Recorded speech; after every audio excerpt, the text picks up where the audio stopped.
vai ter um filme da história da vida do Rickson, né?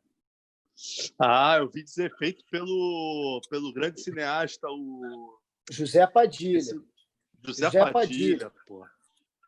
Então, por exemplo, o filme vai dizer uma história do jiu-jitsu da época do Conde Maeda, da onde surgiu o jiu-jitsu. Eu estou dando aula há 1 ano para o Zé Padilha, de jiu-jitsu. Então, o Zé Padilha está aprendendo jiu-jitsu há 1 ano comigo. O Rickson me ligou e falou, esse cara tem que ter aula contigo. E, cara, meu vizinho, a gente treina 4, 5 vezes por semana. E, cara, vou te dizer um negócio. É uma história, eu aprendi muito, porque teve muita coisa em que eu achava, eu era muito novo, e o cara fez um estudo, meu irmão, pegou tudo do comecinho, da onde veio o jiu-jitsu, de quem foi o primeiro, até chegar no Conde Maeda, aí do Conde Maeda para o Carlos Gracie, para o Hélio Gracie, até chegar no Rickson. Então, cara, uma história muito bonita, em que tem jiu-jitsu, para mim, 2 pessoas que sem elas, como vários outros, não teria o jiu-jitsu.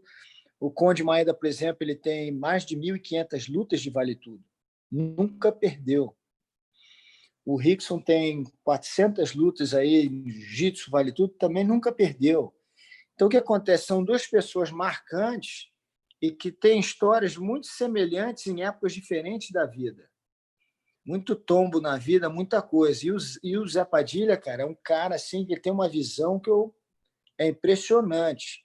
Você pega um gênio do jiu-jitsu, eu não conhecia ele pessoalmente, eu conheci os filmes dele que marcaram já para a história de cineasta do Brasil, o Tropa de Elite, com certeza. aquele do ônibus. Então, cara, assim, então, cara, vai ser uma coisa muito boa para o jiu-jitsu. Eu acho que se eu Quando posso sai, dizer, vai ser poxa, a melhor...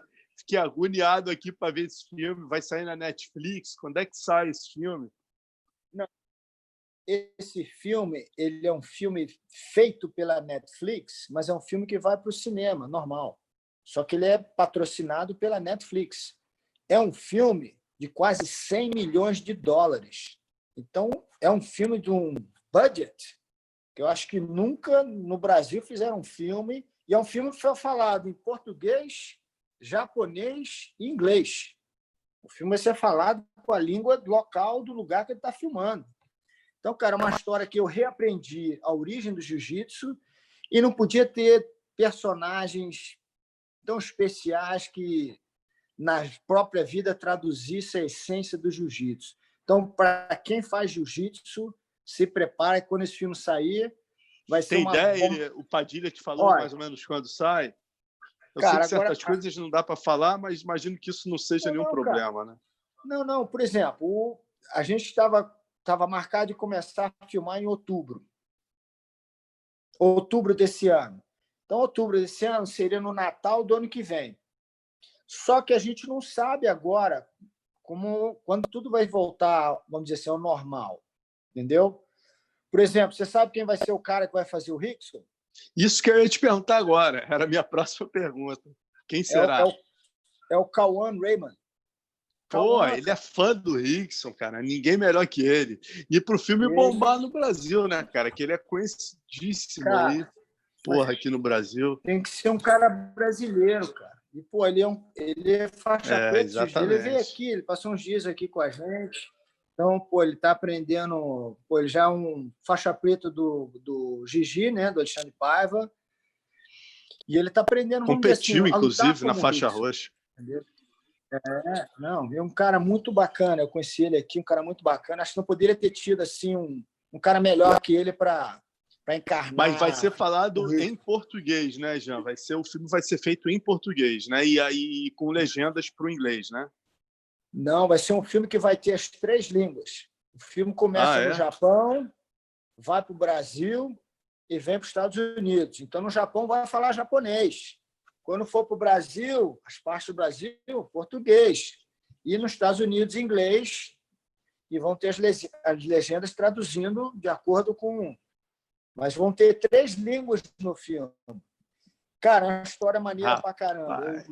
Eu li o roteiro, estou entusiasmado. Pode adiantar alguma coisa para a gente, assim? vai mostrar a vida dele, da família, do Hélio também, vai mostrar ele vencendo no Japão, o drama que ele passou cara. também com a perda do filho. Quer dizer, a história do Rickson é um filme, né, cara? Cara, vai ter muita coisa, que as pessoas não sabem, vão passar a saber, desde as origens do jiu-jitsu no Brasil com o tio Hélio. Vai ter muita coisa sobre o Conde Maeda, as pessoas vão ficar impressionadas. Esse cara, se não fosse ele, não existiria o jiu-jitsu. Só para você ter uma ideia, que esse cara viajou o mundo. E vocês vão ficar impressionados, falar, esse cara criou isso? Como é que pode? Muitas artes, muitos lugares que hoje tem um judô fortíssimo, tem uma arte marcial boa em países do mundo inteiro. Esse japonesinho foi lá e fez tudo isso. Então, tem várias pessoas conhecidas que já foram contactadas que querem fazer parte do filme, tanto brasileiros quanto... Cara, aqui nos Estados Unidos, o Zé Padilha, os caras ligam para ele, meu irmão, me arruma um papel, quero fazer parte disso. O Rickson é um cara que tem um carisma mundial muito grande, impressionante, entendeu? A Netflix botar 100 milhões numa pessoa dessa, tem que saber o que está fazendo. Então, é uma coisa impressionante. Quem faz jiu-jitsu, vai ser uma coisa maravilhosa. As academias estão cheias, vão ficar lotadas. Você é um exemplo, né, Jean, de superação, assim, um dos caras considerados os maiores gênios aí do esporte. E Obrigado. Superação porque você nasceu, né, com problema congênito. Você me contou na tatame, quando a gente fez o paredão, a brida miniótica, né? Você nasceu sem os dedos, quer dizer, você tem um mindinho pequenininho. Só tem um aqui, isso aqui parece que é um dedo, mas engana. Está mais para uma verruga que um dedo. Mas quer dizer, isso no jiu-jitsu, eu acho que eu fiz a comparação na introdução ali do paredão, né, cara, como um pianista que não tem dedo, ou um jogador de futebol que não tem, um pé.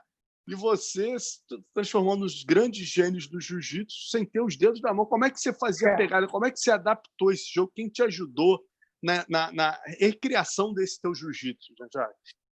Cara, eu acho que o jiu-jitsu é uma coisa incrível, que é uma arte, e que eu acho que qualquer ser humano vai conseguir se adaptar. Porque, na realidade, você não precisa mudar a sua forma de ser. O jiu-jitsu ele se adapta a você. Por isso é que a gente tem no jiu-jitsu milhões de estilos diferentes de luta. E isso fala uma coisa que não vai parar de crescer. É uma forma em que você pega e você desenvolve. Então, eu acho que você acaba... Se você parar para pensar, a mão você usa, mas não o tempo todo. Você começa a adquirir formas de usar o corpo. E eu acho que eu aprendi a usar mais as minhas pernas, mais os meus ombros, como uma forma de compensar a falta da pegada de um lado do meu corpo. E você vai se adaptando e vai sentindo os resultados. Não está indo bem aqui, vou fazer isso aqui, vou mudar para cá, vou mexer mais o quadril. E, imagina isso, você está numa academia, aí você olha para um lado do tatame, aí você vê o Rickson, o Royler, o Royce, o Roker, o Carlinhos Grace, o Crowley Grace, Hillion Grace, o Renzo, meus irmãos, tio Hélio.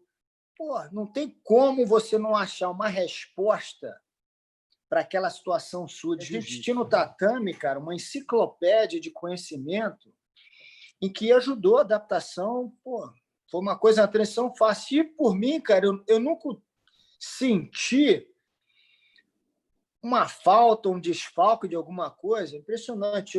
Às vezes as pessoas falam, como é que você faz? Cara, às vezes eu nem me lembro que não tem a mão, que não segura, porque nunca me faltou. Ou falar, não consigo fazer essa técnica porque eu não tenho mão. Eu nunca cheguei numa situação dessa. E ainda mais que você viu lutando sem kimono. Fala, você já é ruim de kimono, sem kimono, como é que eu vou fazer? Entendeu? Agora, eu nunca tive, agora tive irmãos, primos maravilhosos que, não me tratavam diferente de forma nenhuma, ainda me batiam mais.